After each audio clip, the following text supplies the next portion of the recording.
Hello everyone, welcome to our channel stay learned. ഇന്ന് നമ്മൾ business ഫിനാൻസിൻ്റെ theory പോർഷൻസാണ് ഡിസ്കസ് ചെയ്യാൻ പോകുന്നത്. സോ നമുക്ക് സ്റ്റാർട്ട് ചെയ്യാം. ഫസ്റ്റ് ബിസിനസ് ഫിനാൻസ് എന്താ വെച്ചാൽ management of monetary affairs of A business enterprise. ഒരു മാനേജ്മെൻറ്റിന് ഫിനാൻഷ്യൽ അഫയേഴ്സ് അല്ലെങ്കിൽ മോണിറ്ററി അഫയേഴ്സിനെ ഡിസ്കസ് ചെയ്യണതും മാനേജ്മെൻറ്റ് ചെയ്യണതിനെയാണ് നമ്മൾ ബിസിനസ് ഫിനാൻസ് എന്ന് പറയുന്നത്. ദെൻ ഫിനാൻഷ്യൽ മാനേജ്മെൻറ്റ് എന്ന് പറയുന്നത് ഫിനാൻസും മാനേജ്മെൻറ്റും കൂടി ഒന്നിച്ച് ചെയ്യണതാണ് financial management. That is applying the management principles in the field of finance. അതാണ് financial management. Next topic objectives of financial management. Financial മാനേജ്മെൻറ്റിൻ്റെ ഒബ്ജക്റ്റീവ്സ് എന്തൊക്കെയാണ്? അത് 2 ടൈപ്സ് ഓഫ് ഒബ്ജക്റ്റീവ്സ് ഉണ്ട്. ഫിനാൻഷ്യൽ ഒബ്ജക്റ്റീവ്സും നോൺ ഫിനാൻഷ്യൽ ഒബ്ജക്റ്റീവ്സും. ഫിനാൻഷ്യൽ ഒബ്ജക്റ്റീവ്സിൽ പറയുന്നത് profit maximisation, wealth maximisation, value maximisation. Profit maximisation എന്ന് പറയുന്നത് to earn maximum rate of return on capital employed. ഒരു ഓണർ ഇൻവെസ്റ്റ് ചെയ്ത ക്യാപിറ്റലിന് പെർഫെക്റ്റ് റേറ്റ് ഓഫ് റിട്ടേൺ കിട്ടണം. അതാണ് ഒരു objective of finance.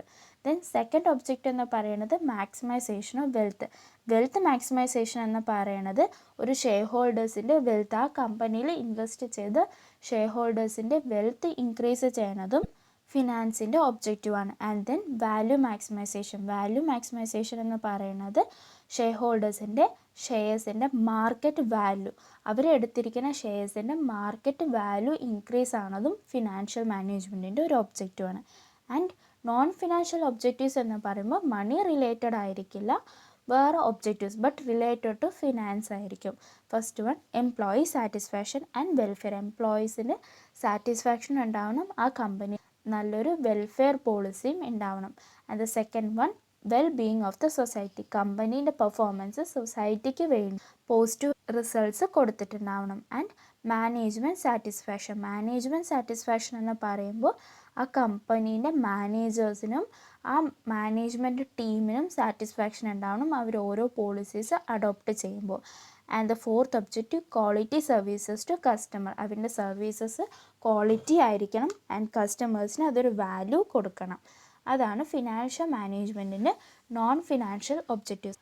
So the objectives of financial management are classified into financial objective and non-financial objective. And the next topic, functions of finance. Finance in functions. There are mainly 3 types of functions: investment decision, financing decisions and dividend decision. Investment decision എന്ന് പറയുമ്പോൾ ഒരു company എങ്ങനെയാണ് invest ചെയ്യേണ്ടത്, long term അസറ്റ്സിലാണോ invest ചെയ്യേണ്ടത് അല്ല short term or current അസറ്റ്സിലാണോ invest ചെയ്യണം എന്ന് തീരുമാനിക്കുന്ന ഡിസിഷനാണ് ഇൻവെസ്റ്റ്മെൻറ്റ് ഡിസിഷൻ. ഈ ഒരു ഇൻവെസ്റ്റ്മെൻറ്റ് ഡിസിഷൻ കറക്റ്റ് ആയാൽ മാത്രമേ നമുക്ക് ബാക്കിയുള്ള ഡിസിഷൻസ് കൊണ്ടുപോകാൻ പറ്റൂ ആൻഡ് ഫേമും നല്ല രീതിയിൽ മുന്നോട്ട് കൊണ്ടുപോകാൻ പറ്റുള്ളൂ. ദെൻ ഫിനാൻസിങ് ഡിസിഷൻ എന്ന് പറയുമ്പോൾ best source of finance to meet its investment decision. Investment ചെയ്യണമെങ്കിൽ നമുക്ക് ഫിനാൻസ് വേണ്ടേ, ആ ഫിനാൻസ് എവിടെ നിന്ന് എടുക്കണം എന്നുള്ളതാണ് ഫിനാൻസിങ് ഡിസിഷനിൽ പറയുന്നത്. That can be borrowings or owners fund. Equity shares വഴിയാവാം ഓർ പ്രിഫറൻസ് ഷെയർസ് വഴിയാവാം ആൻഡ് ദെൻ ഡിബഞ്ചേഴ്സ് ലോൺസ് വഴി ആവാം. ദെൻ ഡിവിഡൻഡ് ഡിസിഷൻ എന്താണ് പറയുന്നത് വെച്ചാൽ എത്ര നമ്മൾ കമ്പനിയിൽ പ്രോഫിറ്റ് റീറ്റെയിൻ ചെയ്യണം, എത്ര പ്രോഫിറ്റിൻ്റെ പാർട്ട് നമ്മൾ ഷെയർ ഹോൾഡേഴ്സിന് ഡിവിഡൻഡായിട്ട് പേ ചെയ്യണം എന്ന് അറിയണതാണ് ഡിവിഡൻഡ് ഡിസിഷൻ. ഒരു കമ്പനിയിൽ ഡിവിഡൻഡ് ഡിസിഷൻ നല്ല രീതിക്ക് ചെയ്താൽ മാത്രമേ ഷെയർ ഹോൾഡേഴ്സിനെ നമുക്ക് അട്രാക്റ്റ് ചെയ്യാൻ പറ്റുള്ളൂ ആൻഡ് വാല്യൂ മാക്സിമൈസ് ചെയ്യാൻ പറ്റുള്ളൂ.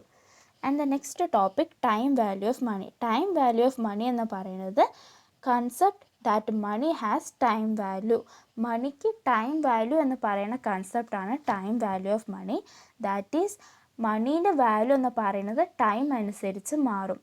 പ്രസൻറ്റിലുള്ള മണീൻ്റെ വാല്യൂ ആയിരിക്കില്ല നമുക്ക് ഫ്യൂച്ചറിലുള്ളത്. So money received today is more value than the money receivable in future. ഇപ്പോൾ റിസീവ് ചെയ്യണ മണിക്കായിരിക്കും നമുക്ക് കൂടുതൽ വാല്യൂ, കാരണം ഇപ്പോഴുള്ള ഒബ്ജക്റ്റീവ്സൊക്കെ മീറ്റ് ചെയ്യണമെങ്കിൽ ഇപ്പം മണി കിട്ടിയാലേ നമുക്ക് പറ്റുള്ളൂ. So the money received today is more value than the money receivable in future. ഇതിൽ 2 കൺസെപ്റ്റ് ഉണ്ട്, കോമ്പൗണ്ടിങ് വാല്യൂ കൺസെപ്റ്റും ഡിസ്കൗണ്ടിങ് ടെക്നിക്കും. കോമ്പൗണ്ടിങ് വാല്യൂ കൺസെപ്റ്റ് എന്ന് പറയുന്നത് ഫ്യൂച്ചർ വാല്യൂ ഓഫ് പ്രസൻറ്റ് മണീൻ്റെ ഫ്യൂച്ചർ വാല്യൂ കാണുന്നതാണ് കോമ്പൗണ്ടിങ് വാല്യൂ കൺസെപ്റ്റ്. സോ അതെങ്ങനെയാണ് കാണാൻ വെച്ച formula, future value equal to present value into 1+r into 100. r എന്ന് പറയുന്നത് റേറ്റും n എന്ന് പറയുന്നത് number of years. Then discounting concept എന്ന് പറയുന്നത് to calculate the present value of future money. Future മണീൻ്റെ പ്രസൻറ്റിൽ എത്ര വാല്യൂ ഉണ്ട് എന്ന് അറിയണതാണ് discounting concept. So the present value equal to future value divided by 1+r into 100. ഈ ഫോർമുല വെച്ചിട്ടാണ് ഫ്യൂച്ചർ മണീന് പ്രസൻറ്റിൽ എത്ര വാല്യൂ ഉണ്ടെന്ന് നമ്മൾ ഐഡൻറ്റിഫൈ ചെയ്യാം. Pick capital budgeting. Capital budgeting എന്ന് പറയുന്നത് process of making capital investment decision. Capital investment ചെയ്യുന്നതിൽ നമ്മൾ ഡിസിഷൻ എടുക്കുന്നതാണ് ക്യാപിറ്റൽ ബഡ്ജറ്റിംഗ് എന്ന് പറയുന്നത്. That is capital budgeting decisions are decision relating to investment in assets or project which provide long term benefits. Long term benefits കിട്ടുന്ന project ഏതാണോ asset ഏതാണോ എന്ന് നോക്കി നമ്മൾ ഇൻവെസ്റ്റ്മെൻറ്റ് ഡിസിഷൻ എടുക്കുന്നതിനാണ് നമ്മൾ ക്യാപിറ്റൽ ബഡ്ജറ്റിംഗ് എന്ന് പറയുന്നത്. സോ അതിൽ 2 ടെക്നിക്ക് ഉണ്ട്, ട്രഡീഷണൽ ടെക്നിക്കും മോഡേൺ ടെക്നിക്കും. ട്രഡീഷണൽ ടെക്നിക്ക് എന്ന് പറയുന്നത് നോൺ ഡിസ്കൗണ്ടഡ് ടെക്നിക്കാണ്. ഇവിടെ ടൈം വാല്യൂ ഓഫ് മണി നമ്മൾ കൺസിഡർ ചെയ്യില്ല, അത് കാരണമാണ് അത് non discounted cash flow technique എന്ന് പറയുന്നത്. അതിൽ first one urgency method. Urgency method എന്ന് പറയുമ്പോൾ V accept the capital project on the basis of emergency requirements. Emergency ആയിട്ട് നമുക്ക് ക്യാപിറ്റൽ വേണമെങ്കിൽ ആ സമയത്ത് നമ്മൾ ഏതെങ്കിലും ഒരു പ്രോജക്റ്റ് നമ്മൾ അക്സെപ്റ്റ് ചെയ്യും വിത്തൗട്ട് ഫർദർ ഡിസിഷൻസ്. ഇതാണ് അർജൻസി മെത്തേഡ് എന്ന് പറയുന്നത്. ദെൻ സെക്കൻഡ് വൺ പേ ബാക്ക് മെത്തേഡ്. പേ ബാക്ക് മെത്തേഡ് എന്ന് പറയുന്നത് ഒരു ക്യാഷ് ബേസ്ഡ് ടെക്നിക്കാണ്. ഒരു പ്രൊജക്റ്റിൽ നമ്മൾ ഇൻവെസ്റ്റ് ചെയ്യുമ്പോൾ ആ ഇൻവെസ്റ്റ് ചെയ്ത എമൗണ്ട് എത്ര വർഷം കഴിഞ്ഞിട്ടാണ് നമുക്ക് കിട്ടണത് എന്ന് അറിയാൻ നമ്മൾ പേ ബാക്ക് മെത്തേഡ് യൂസ് ചെയ്യും. ഇതിൻ്റെ formula original cost of project divided by annual net cash inflow. ഇങ്ങനെ ചെയ്യുമ്പോൾ നമുക്ക് ഇനീഷ്യൽ ഇൻവെസ്റ്റ്മെൻറ്റ് ചെയ്തത് റിക്കവർ ചെയ്യാൻ എത്ര ഇയേഴ്സ് എടുക്കുമെന്ന് നമുക്ക് ഫൈൻഡ് ചെയ്യാൻ പറ്റും. Then post pay back method. Post pay back method എന്തിനാണ് വന്നത് വെച്ചാൽ പേ ബാക്ക് മെത്തേഡിൻ്റെ ഡീമെറിറ്റ് സോൾവ് ചെയ്യാൻ വേണ്ടിയാണ് പോസ്റ്റ് പേ ബാക്ക് മെത്തേഡ് വന്നത്. പേ ബാക്ക് മെത്തേഡിൻ്റെ ഡീമെറിറ്റ് എന്ന് പറയുന്നത് ഒരു പർട്ടിക്കുലർ ഇയർ വരെ, that is ignores the cash inflow after pay back പീരീഡിന് ശേഷം നമുക്ക് എത്ര ക്യാഷ് ഫ്ലോ കിട്ടുമെന്ന് നമുക്ക് പേ ബാക്ക് മെത്തേഡിൽ കാണാൻ പറ്റില്ല. So initial investment cost cover ചെയ്തു കഴിഞ്ഞു വെച്ചാൽ നമുക്ക് എത്ര ഇൻഫ്ലോസ് വരും എന്ന് അറിയാൻ വേണ്ടി നമ്മൾ post pay back method use ചെയ്യും. So the formula is total cash inflow in life minus initial cost. And the fourth method average rate of return method. Average rate of return method എന്ന് പറയുന്നത് years calculate ചെയ്യാൻ തന്നെയാണ്. കഴിഞ്ഞ മെത്തേഡിൽ നമ്മൾ ചെയ്ത പോലെ ക്യാഷ് ഇൻഫ്ലോസ് എത്ര വർഷത്തേക്ക് എന്നറിയാനുള്ളതിനാണ്. പക്ഷേ ആവറേജ് റേറ്റ് ഓഫ് റിട്ടേൺ മെത്തേഡിൽ നമുക്കത് പെർസെൻറ്റേജിൽ അറിയാൻ പറ്റും. അതുമാത്രമാണ് difference. So the formula is average income divided by average investment into 100 ചെയ്ത് വെച്ച് നമുക്കതിനെ പെർസെൻറ്റേജിൽ കാണാൻ പറ്റും. Average rate of return method is also known as accounting rate of return method or return on investment method. So ഇതാണ് traditional technique. ഇതിനെ നമ്മൾ non discounted technique എന്നും പറയും.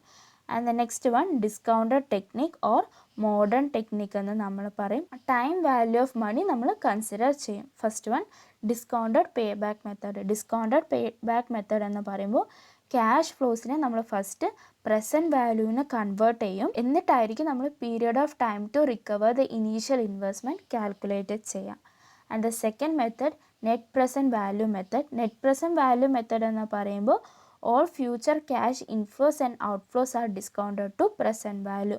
ഫ്യൂച്ചർ ക്യാഷ് ഇൻഫ്ലോസും ഔട്ട്ഫ്ലോസും നമ്മൾ എസ്റ്റിമേറ്റ് ചെയ്ത് അതിനെ നമ്മൾ പ്രസൻറ്റ് വാല്യൂയിലോട്ട് ചേഞ്ച് ചെയ്യും. എന്നിട്ടായിരിക്കും നമ്മൾ എത്ര ഇയേഴ്സ് എടുക്കും, ഇനീഷ്യൽ ഇൻവെസ്റ്റ്മെൻറ്റ് കവർ ചെയ്യാൻ എത്ര ഇയേഴ്സ് എടുക്കും എന്ന് നമ്മൾ കാൽക്കുലേറ്റ് ചെയ്യുക. ഇതിൻ്റെ formula cash inflow into discount factor of the period. അത് നമുക്ക് ഡിസ്കൗണ്ട് ഫാക്ടർ ടേബിളിൽ ഉണ്ടാവും ഓർ നമുക്ക് ക്വസ്റ്റ്യനിൽ തന്നിട്ടുണ്ടാവും. NPV പോസിറ്റീവ് ആണെങ്കിൽ ARR is more than the discount rate. Average rate of return എന്ന് പറയുന്നത് ഡിസ്കൗണ്ട് റേറ്റിനേക്കാളും കൂടുതലായിരിക്കും എപ്പോൾ NPV പോസിറ്റീവ് ആവുമ്പോൾ. And the third method profitability index method. Profitability index മെത്തേഡിനെ നമ്മൾ കോസ്റ്റ് ബെനിഫിറ്റ് അനാലിസിസ് എന്ന് പറയും. ഇവിടെ നമ്മൾ ratio of cash inflow to cash outflow ആണ് ചെക്ക് ചെയ്യണത്. ദാറ്റ് ഈസ് ബെനിഫിറ്റിൻ്റെയും കോസ്റ്റിൻ്റെയും റേഷ്യോ ആണ് നമ്മൾ കാൽക്കുലേറ്റ് ചെയ്യുക. പ്രോഫിറ്റബിലിറ്റി ഇൻഡെക്സ് 1-നേക്കാളും ഗ്രേറ്റർ ആണെങ്കിൽ നെറ്റ് പ്രസൻറ്റ് വാല്യൂവും പോസിറ്റീവ് ആയിരിക്കും. So the formula is present value of cash inflow divided by present value of cash outflow. And the fourth one, internal rate of return method. Internal rate of return method എന്ന് പറയുന്നതിനെ നമ്മൾ adjusted rate of return method എന്ന് പറയും. Introduced by Joel Dean. Rate at which NPV is 0. ഇവിടെ NPV എന്ന് പറയുന്നത് 0 ആയിരിക്കും. And internal rate of return method എന്ന് പറയുന്നത് indicates the NPV of the cash flows of a project at a pre determined interest rate. ഒരു pre determined interest റേറ്റിൽ പ്രൊജക്റ്റിൻ്റെ cash flow NPVയിലുള്ള ക്യാഷ് ഫ്ലോനെയാണ് നമ്മൾ ഇൻറ്റേർണൽ റേറ്റ് ഓഫ് റിട്ടേൺ മെത്തേഡിൽ calculate ചെയ്യുക. So the formula is initial investment divided by average annual cash flows. ഇതാണ് capital ബഡ്ജറ്റിങ്ങിലുള്ള 2 techniques, traditional technique and modern technique. ഇനി നമ്മൾ ഡിസ്കസ് ചെയ്യാൻ പോകുന്നത് sources of long term finance. ഒരു ഫേമിന് ലോങ് ടേം ഫിനാൻസിൻ്റെ സോഴ്സസ് എവിടെ നിന്നൊക്കെ ആയിരിക്കും? ലോങ് ടേം ഫിനാൻസ് പറയണത് എബോവ് 5 years ആണ്. ഒരു ഫിനാൻസ് ഓർഗനൈസേഷനിൽ 5 yearsൻ്റെ മേലെ നമ്മൾ റെഡീം ചെയ്യാണ്ട് യൂസ് ചെയ്യുന്നതാണ് ലോങ് ടേം ഫിനാൻസ് എന്ന് പറയുന്നത്. സോ ഇതിൻ്റെ സോഴ്സ് എന്ന് പറയുന്നത് 2 types ഉണ്ട്.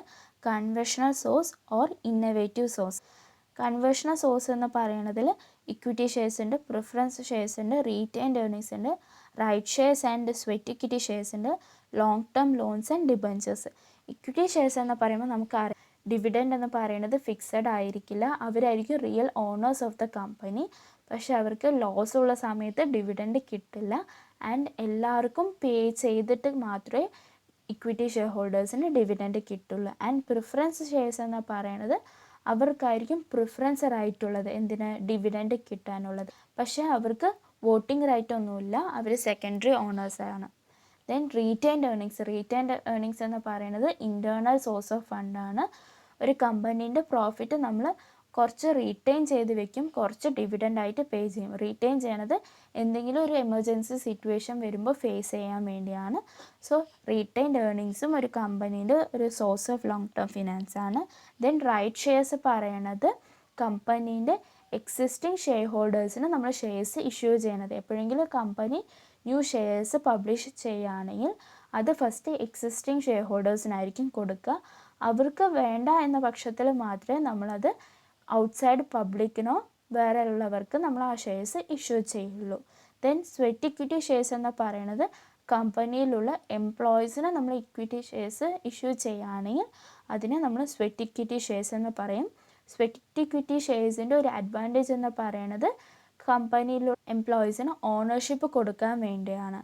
And then long term loans and debentures. Long term loans എന്ന് പറയുമ്പോൾ നമ്മൾ ഫിനാൻഷ്യൽ ഇൻസ്റ്റിറ്റ്യൂഷനിൽ നിന്ന് ലോൺസ് എടുക്കുന്നത് for a long period of ടൈമിന് വേണ്ടി ലോൺ എടുക്കുന്നതാണ് long term source. Then debenture എന്ന് പറയുമ്പോൾ കമ്പനി പബ്ലിക്കിൽ നിന്ന് എമൗണ്ട് ബൈ ചെയ്യണതിനാണ്, എമൗണ്ട് ബോറോ ചെയ്യണതിനാണ് നമ്മൾ ഡിബഞ്ചേഴ്സ് എന്ന് പറയുന്നത്. ഡിബഞ്ചേഴ്സ് റെഡീമബിൾ ഡിബഞ്ചേഴ്സ് ഉണ്ടാവും, ഇറെഡീമബിൾ ഡിബഞ്ചേഴ്സ് ഉണ്ടാവും. And can be converted into equity shares. ഡിബഞ്ചേഴ്സിനെ നമുക്ക് ഇക്വിറ്റി ഷെയർസ് ആയിട്ട് കൺവേർട്ട് ചെയ്യാൻ പറ്റും. ദാറ്റ് ഈസ് കൺവേർട്ടബിൾ ഡിബഞ്ചേഴ്സ് ആയിരിക്കും. ആൻഡ് നമുക്ക് ഡിബഞ്ചേഴ്സിന് മന്ത്ലി ഓർ ഇയർലി ആയിട്ട് ഇൻട്രസ്റ്റ് പേ ചെയ്യേണ്ടി വരും. ഇതാണ് conventional sources of finance. Then innovative source of finance എന്ന് പറയുന്നതിൽ first one lease finance. Lease finance എന്ന് പറയുമ്പോൾ പ്രോപ്പർട്ടീസിനെ ലീസ് ചെയ്യില്ലേ, അതുപോലെയാണ് ലീസ് ഫിനാൻസിൽ പറയുന്നത്. ലീസ് ഫിനാൻസിൽ 2 parties ഉണ്ടാവും, lesser and lessee.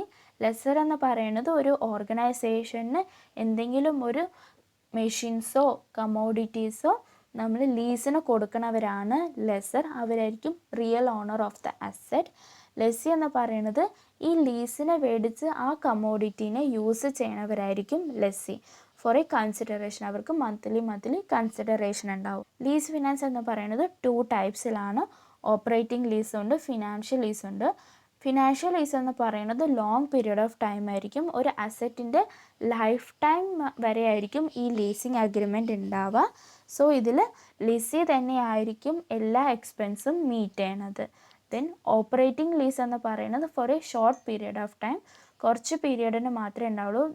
It can be 5 to 10 years. ഇവിടെ എക്സ്പെൻസ് മീറ്റ് ചെയ്യണത് ദാറ്റ് ക്യാൻ ബി ഇൻഷുറൻസ് ആവാം, മെയിൻ്റനൻസ് ആവാം, ഇങ്ങനെയുള്ള ചെറിയ ചെറിയ എക്സ്പെൻസൊക്കെ മെയിൻറ്റെയിൻ ചെയ്യണത് ലെസ്സർ ആയിരിക്കും. ആൻഡ് ആ പീരിയഡ് ഓഫ് ടൈം കഴിഞ്ഞാൽ ഒന്നാ ഈ അഗ്രിമെൻറ്റ് എഗെയിൻ റിന്യൂ ചെയ്യാൻ പറ്റും, അല്ലെങ്കിൽ ലെസ്സി ആ ലെസ്സറിനെ തന്നെ ആസെറ്റ് തിരിച്ചു കൊടുക്കാൻ പറ്റും. ഇതാണ് operating lease. So lease finance മനസ്സിലായില്ലേ. ആൻഡ് ദെൻ ഫാക്ടറിങ് എന്ന് പറയണത് കമ്പനീൻ്റെ റിസീവബിൾസ് ഇന്നൊരു ഓർഗനൈസേഷന് നമ്മൾ സെയിൽ ചെയ്യണത്. ഓർഗനൈസേഷനല്ല, അവരൊരു മാനേജ്മെൻറ്റ് പോലെയാണ്, അവർക്ക് സെയിൽ ചെയ്യും. അവരായിരിക്കും ദെൻ നമ്മുടെ റിസീവബിൾസൊക്കെ കളക്ട് ചെയ്തിട്ട് നമുക്ക് എമൗണ്ട് പേ ചെയ്യാം. ആൻഡ് നമ്മൾ അവർക്കൊരു കമ്മീഷൻ കൊടുക്കും. ഫോർ എക്സാമ്പിൾ, കമ്പനീൻ്റെ റിസീവബിൾസ് നമ്മളൊരു ഓർഗനൈസേഷന് കൊടുത്തു. ആ ഓർഗനൈസേഷൻ റിസീവബിൾസിൽ നിന്ന് എമൗണ്ട് കളക്ട് ചെയ്തിട്ട് 80% കമ്പനിക്ക് കൊടുക്കും, മേ ബി 20% അവൻ്റെ കമ്മീഷനായി അവർ തന്നെ വെക്കാം. ഇതാണ് ഫാക്ടറിങ്ങിൽ പറയുന്നത്. ദെൻ സെക്യൂരിറ്റൈസേഷൻ എന്ന് പറയുന്നത് conversion of existing or future cash flow into marketable securities. ഒരു കമ്പനീൻ്റെ എക്സിസ്റ്റിംഗ് ഓർ ഫ്യൂച്ചർ ക്യാഷ് ഫ്ലോനെ മാർക്കറ്റബിൾ സെക്യൂരിറ്റീസ് ആയിട്ട് കൺവേർട്ട് ചെയ്യുന്നതിനാണ് സെക്യൂരിറ്റൈസേഷൻ പറയുന്നത്. ആൻഡ് ഇത് ഇൻവെസ്റ്റേഴ്സിന് സെയിൽ ചെയ്ത് നമുക്ക് എമൗണ്ട് മേടിക്കാൻ പറ്റും. ഇതാണ് securitisation. And then financial engineering എന്ന് പറയുന്നത് മാത്തമെറ്റിക്കൽ ടെക്നിക്ക് നമ്മൾ ഫിനാൻഷ്യൽ പ്രോബ്ലത്തിൽ യൂസ് ചെയ്യുകയാണെങ്കിൽ അതിന് നമ്മൾ ഫിനാൻഷ്യൽ എഞ്ചിനീയറിംഗ് എന്നും പറയും. It can be also known as management science. Mathematic techniques ഒക്കെ നമ്മൾ ഫിനാൻഷ്യൽ പ്രോബ്ലത്തിൽ ഇൻക്ലൂഡ് ചെയ്യും for the best solution. So ഇതാണ് sources of long term finance. Conventional source ഉണ്ട്, ഇന്നോവേറ്റീവ് സോഴ്സ് ഉണ്ട്. ആൻഡ് ഇനി നമുക്ക് കോസ്റ്റ് ഓഫ് ഡെറ്റ് എന്താണെന്ന് നോക്കാം. കോസ്റ്റ് ഓഫ് ഡെറ്റ് എന്ന് പറയുമ്പോൾ ഡെറ്റ് പേ ചെയ്യണ ഒരു ഇൻട്രസ്റ്റ് ഉണ്ടാവില്ലേ, ആ ഇൻട്രസ്റ്റിൻ്റെ റേറ്റാണ് കോസ്റ്റ് ഓഫ് ഡെറ്റ് എന്ന് പറയണത്. അത് ഇറെഡീമബിൾ ഡെറ്റിനും കാൽക്കുലേറ്റ് ചെയ്യാൻ പറ്റും, റെഡീമബിൾ ഡെറ്റ് കാൽക്കുലേറ്റ് ചെയ്യാൻ പറ്റും. ഇറെഡീമബിൾ ഡെറ്റ് എന്ന് പറയണത് ആ ഡെറ്റ് നമ്മൾ തിരിച്ച് പേ ചെയ്യണതിൻ്റെ ഇയേഴ്സ് ഒന്നും നമ്മൾ പറഞ്ഞിട്ടുണ്ടാവില്ല, അതാണ് ഇറെഡീമബിൾ ഡെറ്റ് എന്ന് പറയുന്നത്. റെഡീമബിൾ ഡെറ്റ് എന്ന് പറയുമ്പോൾ ഒരു പെർട്ടിക്കുലർ പീരീഡ് ഓഫ് ടൈം ഉണ്ടാവും ഡെറ്റ് റിഡീം ചെയ്യാൻ വേണ്ടി. ദെൻ ഇറെഡീമബിൾ ഡെറ്റിൽ എങ്ങനെയാണ് കോസ്റ്റ് ഓഫ് ഡെറ്റ് കാൽക്കുലേറ്റ് ചെയ്യുക വെച്ചാൽ, കോസ്റ്റ് ഓഫ് ഡെറ്റിന് നമ്മൾ KD എന്നാണ് പറയുക. KD equal to I means interest divided by net proceeds into 100. ഇത് ബിഫോർ ടാക്സ് ഇല്ലെങ്കിൽ ഇങ്ങനെയാണ് കാൽക്കുലേറ്റ് ചെയ്യുക. ടാക്സ് ഉണ്ടെങ്കിൽ I divided by NP into 1 minus TT എന്ന് പറയുന്നത് tax rate into 100. Then redeemable debt ആണെങ്കിൽ cost of debt equal to I plus 1/n into RV എന്ന് പറയുന്നത് redemption value minus net proceeds divided by half into RV plus NP into 100. Tax ഉള്ളതാണെങ്കിൽ I into 1 minus T plus 1/n into RV minus NP divided by half into RV plus NP into 100. ഇങ്ങനെയാണ് നമ്മൾ cost of debt calculate ചെയ്യുന്നത്. Next, cost of preference share ഹോൾഡേഴ്സിന് dividend pay ചെയ്യുന്ന interest ആണ് cost of preference shares. It can be redeemable preference shares or irredeemable preference shares. Redeemable preference shares നമ്മൾ calculate ചെയ്യാനുള്ള formula DP means dividend on preference shares plus 1/n into RV minus NP divide by half into RV plus NP into 100. Irredeemable preference share ആണെങ്കിൽ KP equal to, that means cost of preference shares equal to DP dividend on preference shares divided by net proceeds into 100.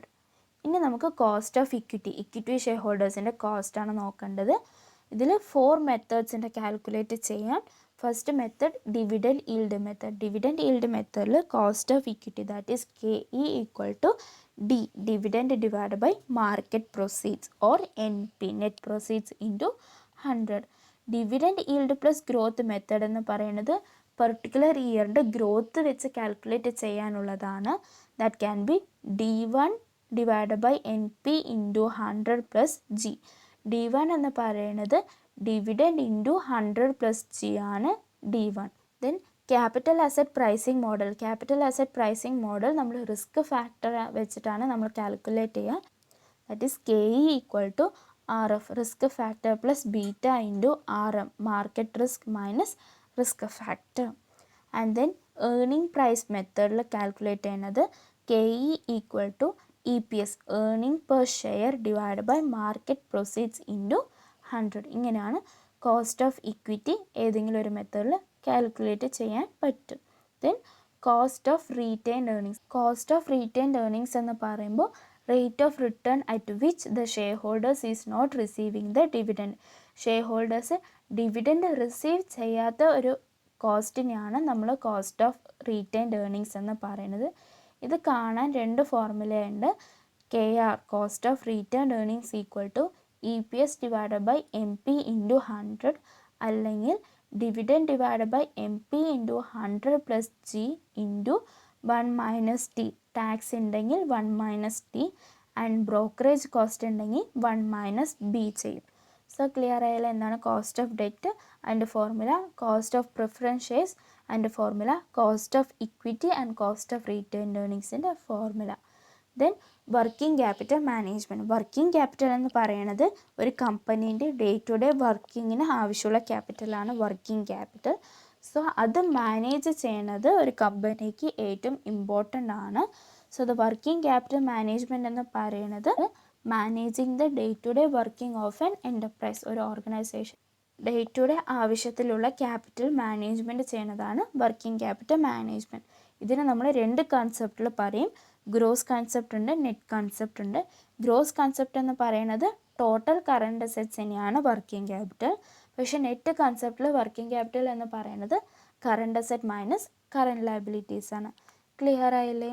Then working capital cycle. Working capital cycle എങ്ങനെയാണ് change ചെയ്യുന്നത് വെച്ചാൽ, first നമ്മൾ ക്യാഷിന് raw materials purchase ചെയ്യും. Then ആ raw materials കൊണ്ട് നമ്മൾ work in പ്രോഗ്രസ്സായി convert ചെയ്യും. Then ആ വർക്ക് ഇൻ പ്രോഗ്രസ്സിനെ നമ്മൾ ഫിനിഷ്ഡ് ഗുഡ്സായി കൺവേർട്ട് ചെയ്തതും നമ്മൾ എന്ത് ചെയ്യും, അതിനെ സെയിൽ ചെയ്യും. സെയിൽ ചെയ്യുമ്പോൾ നമ്മൾ ഡയറക്റ്റ് ആയിട്ട് കൂടുതൽ ക്യാഷിൽ സെയിൽ ചെയ്യില്ല, ക്രെഡിറ്റിനായിരിക്കും സെയിൽ ചെയ്യുക. സോ അവർ നമുക്ക് അക്കൗണ്ട്സ് റിസീവബിൾസ് തരും. ആ അക്കൗണ്ട്സ് റിസീവബിൾ ഒരു പീരീഡ് ഓഫ് ടൈം കഴിഞ്ഞത് നമുക്ക് എന്തായി കിട്ടും, ക്യാഷ് ആയിട്ട് കിട്ടും. സോ എഗെയിൻ നമുക്ക് നമ്മുടെ കയ്യിലോ ഓർഗനൈസേഷൻ്റെ കയ്യിൽ എന്ത് കിട്ടി, ക്യാഷ് കിട്ടി. ഇങ്ങനെ ഇത് എഗെയിൻ ഒരു സൈക്കിൾ പോലെ റിപ്പീറ്റ് ചെയ്തുകൊണ്ടേയിരിക്കും. ഇതാണ് വർക്കിംഗ് ക്യാപിറ്റലിൻ്റെ സൈക്കിൾ എന്ന് പറയുന്നത്. ദെൻ ഇനി നമുക്ക് വർക്കിംഗ് ക്യാപിറ്റലിൻ്റെ അപ്രോച്ചസ് നോക്കാം. There are 4 types of working capital approaches. First one hedging approach. Hedging അപ്രോച്ചിൽ എന്താ പറയുന്നത് വെച്ചാൽ, permanent working capital. Permanent working capital എന്ന് പറയുമ്പോൾ ഒരു വർക്കിംഗ് ക്യാപിറ്റൽ ആ കമ്പനിയിൽ പെർമനൻ്റ് ആയിരിക്കും. ഇത്ര വർക്കിംഗ് ക്യാപിറ്റൽ അത് എപ്പോഴും കോൺസ്റ്റൻ്റ് ആയിട്ടുള്ള വർക്കിംഗ് ക്യാപിറ്റൽ ആയിരിക്കും. അങ്ങനെയുള്ള പെർമനൻറ്റ് വർക്കിംഗ് ക്യാപിറ്റലൊക്കെ ലോങ് ടേം സോഴ്സ് വെച്ച് ഫിനാൻസ് ചെയ്താൽ മതി. And temporary or changing working ക്യാപിറ്റലിനെ നമ്മൾ ഷോർട്ട് ടേം സോഴ്സ് വെച്ച് ഫിനാൻസ് ചെയ്താൽ മതി എന്നാണ് ഹെഡ്ജിങ് അപ്രോച്ചിൽ പറയുന്നത്. Then conservative approach. കൺസർവേറ്റീവ് അപ്രോച്ചിൽ ഏത് type of working capital, that can be permanent working capital or temporary working capital, എല്ലാമേ ലോങ് ടേം സോഴ്സ് വെച്ചിട്ട് ഫിനാൻസ് ചെയ്താൽ മതി. എമർജൻസി സിറ്റുവേഷനിൽ മാത്രം ഷോർട്ട് ടേം സോഴ്സിനെ ഡിപ്പെൻഡ് ചെയ്യണം എന്നാണ് കൺസർവേറ്റീവ് അപ്രോച്ചിൽ പറയുന്നത്. Then aggressive approach. അഗ്രസീവ് അപ്രോച്ചിൽ ലോങ് ടേം സോഴ്സിനേക്കാളും short term source of finance ആണ് വർക്കിംഗ് ക്യാപിറ്റലിന് ബെസ്റ്റ് എന്ന് പറയുന്നത്. And the fourth one, zero working capital. Zero working capital എന്ന് പറയുന്നത് വർക്കിംഗ് ക്യാപിറ്റൽ ഒരു ഓർഗനൈസേഷനിൽ എപ്പോഴുമേ സീറോ ആയിരിക്കണം. That is current assets equal to current liability ആയിരിക്കണം. കറണ്ട് അസറ്റും കറണ്ട് ലയബിലിറ്റിയും എപ്പോഴും ഈക്വൽ ആയിരിക്കണം. ഈ കോൺസെപ്റ്റ് മെയിനായിട്ട് എന്തിനാണ് വെച്ചാൽ, to save opportunity cost and for the smooth and uninterrupted working capital cycle. Working capital cycle ഒരു പ്രശ്നവും വരാണ്ട്, ഒരു പ്രോബ്ലം വരാണ്ട് മുന്നോട്ട് കൊണ്ടുപോകാൻ വേണ്ടിയാണ് ഈ വർക്കിംഗ് ക്യാപിറ്റൽ നമ്മൾ ഫോളോ ചെയ്യുന്നത്. ഇപ്പോൾ മോസ്റ്റ് ഓഫ് ദ ഓർഗനൈസേഷനിലും സീറോ വർക്കിംഗ് ക്യാപിറ്റൽ അപ്രോച്ചാണ് ഫോളോ ചെയ്യുന്നത്. സീറോ വർക്കിംഗ് ക്യാപിറ്റൽ ഇൻട്രൊഡ്യൂസ് ചെയ്തത് ക്യാംപറിസ് എന്നൊരു പേഴ്സണാണ്. ആൻഡ് നെക്സ്റ്റ് വൺ, എങ്ങനെയാണ് വർക്കിംഗ് ക്യാപിറ്റൽ കണ്ടുപിടിക്കുക? വർക്കിംഗ് ക്യാപിറ്റൽ കണ്ടുപിടിക്കാൻ നമുക്ക് ഓപ്പറേറ്റിംഗ് സൈക്കിൾ മെത്തേഡ് യൂസ് ചെയ്യാൻ പറ്റും. സോ ഓപ്പറേറ്റിംഗ് സൈക്കിൾ ഫസ്റ്റ് കാണാൻ, raw material storage period plus average period of work in progress plus finished goods average storage period plus debtors collection period minus creditors payment period. Raw മെറ്റീരിയൽസിൻ്റെ storage പീരിയഡും work in പ്രോഗ്രസിൻ്റെ പീരിയഡും finished goods store ചെയ്യുന്ന period and then debtors collection period, ഈ 4 കൂടി add ചെയ്തിട്ട് ക്രെഡിറ്റേഴ്സിന് payment ചെയ്യുന്ന period നമ്മൾ ലെസ് ചെയ്ത് വെച്ചാൽ നമുക്ക് ഓപ്പറേറ്റിംഗ് സൈക്കിൾ കിട്ടും. ദെൻ ഈ ഓപ്പറേറ്റിംഗ് സൈക്കിളിനെ 365 ഡേയ്സ് കൊണ്ട് നമ്മൾ ഡിവൈഡ് ചെയ്തു വെച്ചാൽ number of operating cycles in a year കിട്ടും. ദെൻ വർക്കിംഗ് ക്യാപിറ്റൽ കാണാൻ വേണ്ടി cost of sales divide by number of operating cycles in a year നമ്മൾ ചെയ്തു വെച്ചാൽ നമുക്കൊരു ഇയറിൽ വർക്കിംഗ് ക്യാപിറ്റൽ എത്രയാണ് ആവശ്യം വരാമെന്ന് നമുക്ക് കണ്ടുപിടിക്കാൻ പറ്റും. ഇതാണ് best method to find working capital. And the next topic is leverage analysis. Leverage analysis എന്ന് പറയുന്നത് ഒരു കമ്പനീൻ്റെ leverage proportion of assets and ഡെറ്റിനെയാണ് നമ്മൾ ലെവറേജ് അനാലിസിസിൽ കാൽക്കുലേറ്റ് ചെയ്യുന്നത്. അതിൽ first one financial leverage. Financial ലെവറേജിനെ നമ്മൾ ട്രേഡ് ഓൺ ഇക്വിറ്റി എന്ന് പറയും. ഫിനാൻഷ്യൽ ലെവറേജ് എന്ന് പറയുന്നത് ഒരു കമ്പനീൻ്റെ ഇക്വിറ്റി ഷെയർസിൻ്റെയും ഡെറ്റ് ഓർ പ്രിഫറൻസ് ഷെയർസിൻ്റെയും പ്രപ്പോർഷനാണ് നമ്മൾ ഫിനാൻഷ്യൽ ലെവറേജിൽ അനലൈസ് ചെയ്യുന്നത്. ഫേവറബിൾ ഫിനാൻഷ്യൽ ലെവറേജും ഉണ്ട്, അൺഫേവറബിൾ ഫിനാൻഷ്യൽ ലെവറേജും ഉണ്ട്. ഫേവറബിൾ ഫിനാൻഷ്യൽ ലെവറേജ് എന്ന് പറയുന്നത് if the earnings by use of fixed cost is more than the cost. Fixed കോസ്റ്റിൽ നിന്ന് കിട്ടുന്ന ഏർണിങ്സ് വന്ന് അതിനു വേണ്ടി നമ്മൾ ചിലവഴിക്കുന്ന കോസ്റ്റിനേക്കാളും കൂടുതലാണെങ്കിൽ ഫിനാൻഷ്യൽ ലെവറേജ് എന്ന് പറയും. ഫിക്സഡ് കോസ്റ്റ് എന്ന് പറയുന്നത് പ്രിഫറൻസ് ഷെയർസ് ഡിബെഞ്ചേഴ്സ് അങ്ങനെയൊക്കെ അതിന് വേണ്ട ചിലവാണ് interest and dividend. So preference ഷെയർസും ഡിബെഞ്ചേഴ്സും നിന്ന് കിട്ടുന്ന ഏർണിങ്സ് വന്ന് ഇൻട്രസ്റ്റ് ഓർ ഡിവിഡൻഡിനേക്കാളും കൂടുതലാണെങ്കിൽ അതിനെ നമ്മൾ ഫേവറബിൾ ഫിനാൻഷ്യൽ ലെവറേജ് എന്ന് പറയും.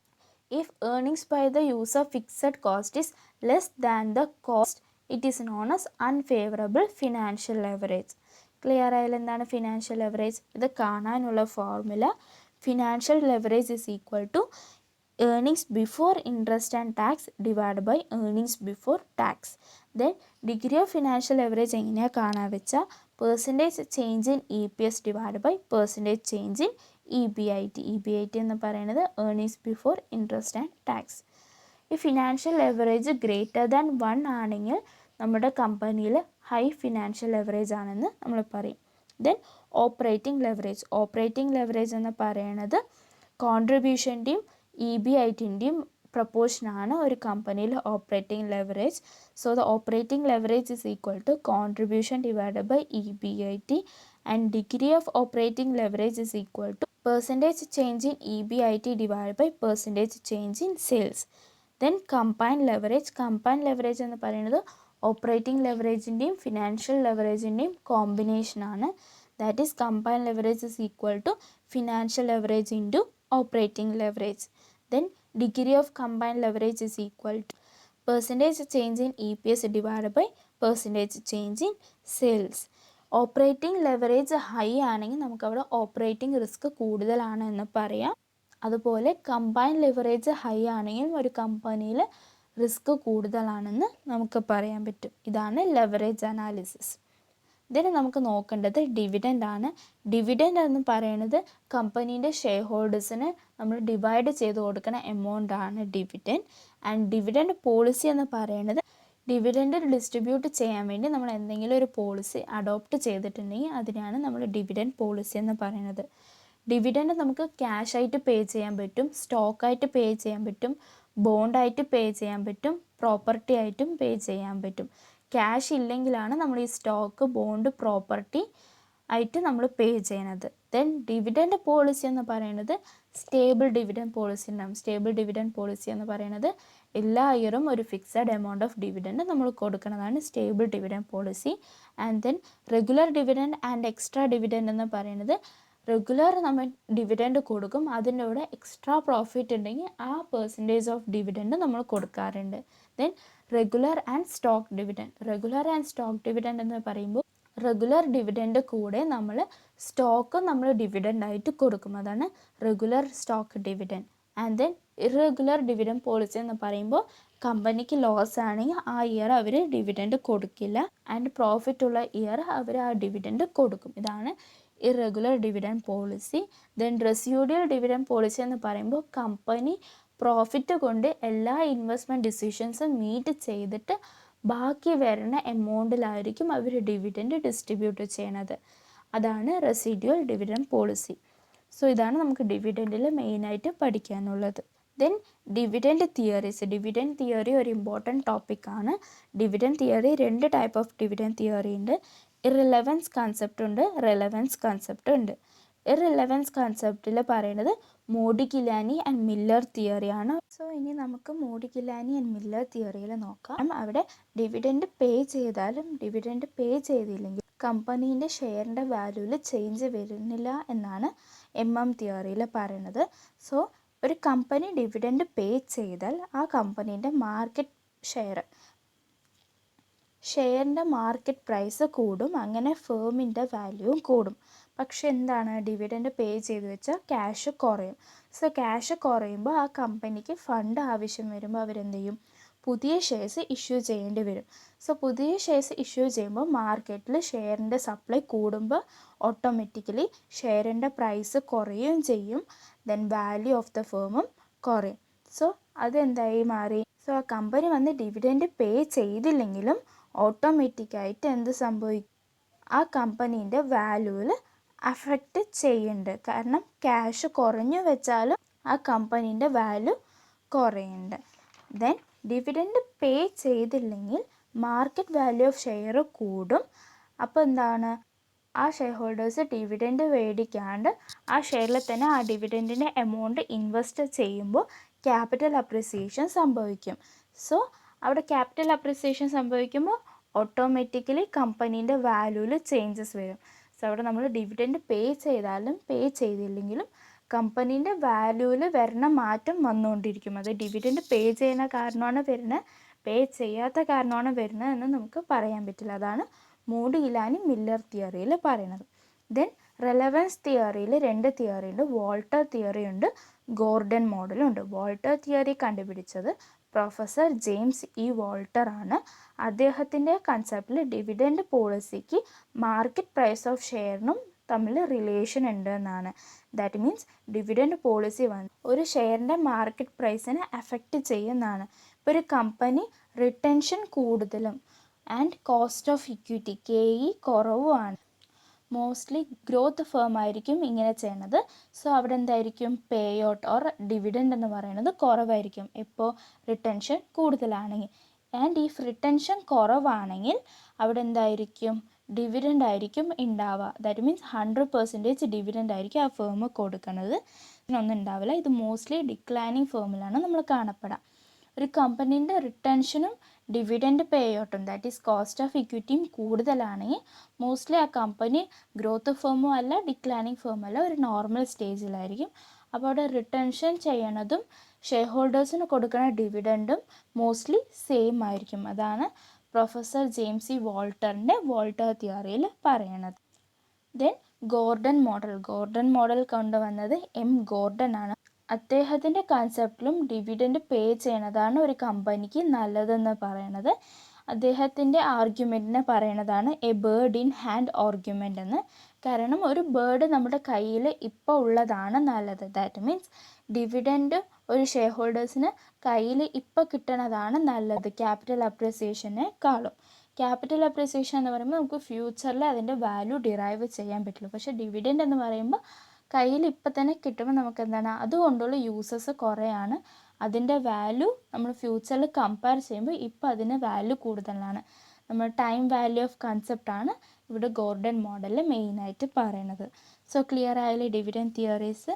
ഫസ്റ്റ് ഇറലവൻസ് തിയറിയിൽ തിയറിനെ കുറിച്ചാണ് പറയുന്നത്. ദെൻ റെലവൻസ് തിയറിയിൽ വോൾട്ടേഴ്സ് ഡിവിഡൻഡ് മോഡലും ഗോർഡൻസ് മോഡലുമാണ് പറയണത്.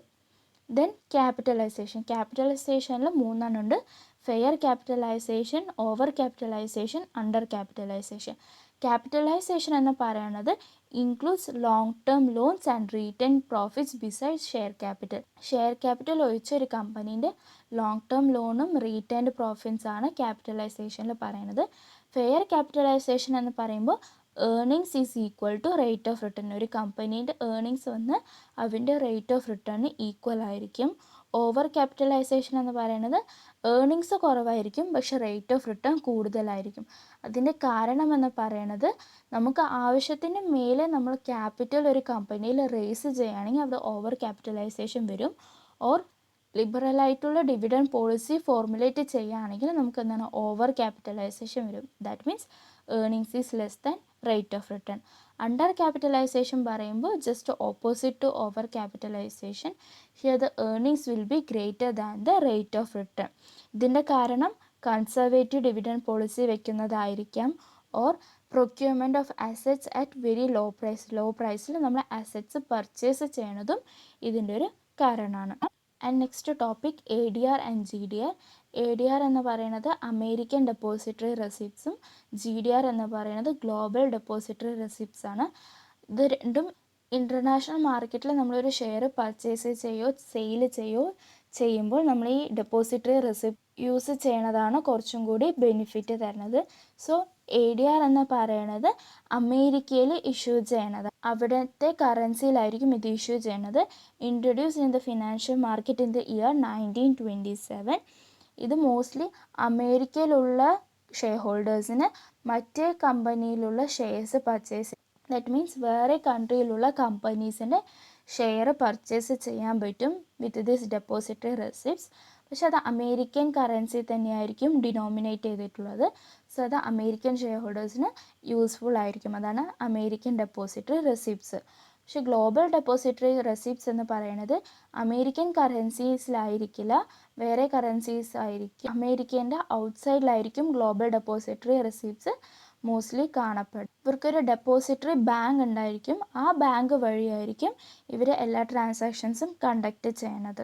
സോ GDR എന്ന് പറയുന്നത് ഒരു ഫോറിൻ കമ്പനിയിൽ ഷെയർ ആയിട്ട് നമുക്ക് ആക്ട് ചെയ്യും, അതാണ് GDR. അമേരിക്കൻ ഡിനോമിനേറ്ററിൽ നമ്മൾ ഷെയർ പർച്ചേസ് ചെയ്യുകയാണെങ്കിൽ അത് ADR എന്ന് അറിയപ്പെടും. സോ ഇതാണ് ഫിനാൻഷ്യൽ മാനേജ്മെൻറ്റിൽ നമ്മൾ മെയിനായിട്ട് ഡിസ്കസ് ചെയ്യുന്ന ടോപ്പിക്ക് ക്ലിയർ ആയെന്ന് വിചാരിക്കുന്നു. ഇനി നമുക്ക് ഫിനാൻഷ്യൽ മാനേജ്മെൻറ്റിൻ്റെ ഒബ്ജക്റ്റീവ് ക്വസ്റ്റ്യൻസ് നെക്സ്റ്റ് ക്ലാസ്സിൽ ഡിസ്കസ് ചെയ്യാം. സോ ഈ ക്ലാസ് എല്ലാവർക്കും മനസ്സിലായെന്ന് വിചാരിക്കുന്നു. ഇഷ്ടപ്പെട്ടു വെച്ചാൽ ലൈക്ക് ചെയ്യുക, ഷെയർ ചെയ്യുക, and don't forget to subscribe. Stay home, stay safe, stay learned. Thank U.